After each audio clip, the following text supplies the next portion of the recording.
Detroit Lions at 8-5. And currently on the outside looking in, it's so weird to see that when you see the NFC playoff picture. It's like, holy crap.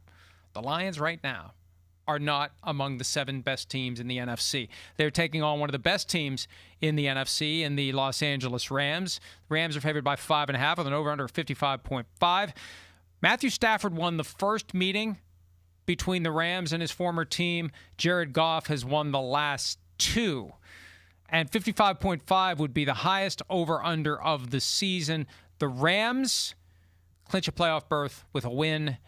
The Lions with a loss are in deep caca. Who do you like? Yeah, I think this has a chance to be the funnest game of the weekend, right? I think the biggest game of the weekend for me is Packers-Broncos, right? But this game has the chance to be the most fun.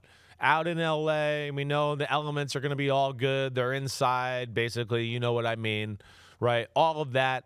Okay, I mean, yeah, there's a rivalry here. I think that's pretty real, and it does feel like Detroit's got the best of them, right, the last year or two. So the Rams are going to want a little payback.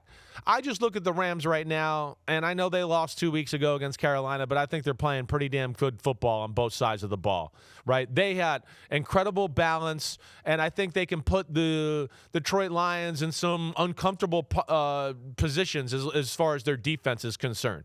I mean, the Rams showed the ability to kind of run the ball on anybody.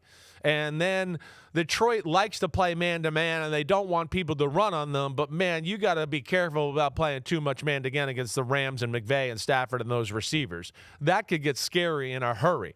And it's the same with the zone stuff that Detroit does. But on the other side of the ball, right, the Rams – okay, you can throw the ball on them, and I think Detroit will be able to throw the ball on them, especially as much zone as the Rams play. I just think Jared Goff is going to have moments of being able to pick them apart. I'm going to pick a shootout here. I'm taking the Rams, but I'm going to have the Lions cover. I'm going Rams 38-35.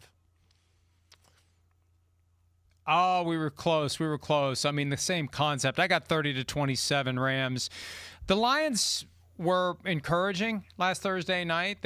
Look, the key is get the ball to Jahmyr Gibbs. Get it to him as often as you can. And there's still a place in the offense for David Montgomery, but Jahmyr Gibbs needs to be the focal point. And also, you need to get the ball more frequently to Jameson Williams, which they did to a certain extent on Thursday night. I just don't think it's enough against the Rams. The Rams are chasing down the 1 seed, and I know that this is going to put the Lions in a real bind, and they may miss the playoffs, but this is where they are. This is where it stands. This is the game that's next on the schedule, and I think it's going to be one that the Rams find a way to win. All right. Yo. Thanks for watching, homies. We are now in the NFL season here on Chris Simms Unbuttoned. Hit subscribe to get our weekly picks, game recaps, film deep dives, and much, much more. Thanks again for watching. Subscribe, rate, review. Peace out. You know where to find us.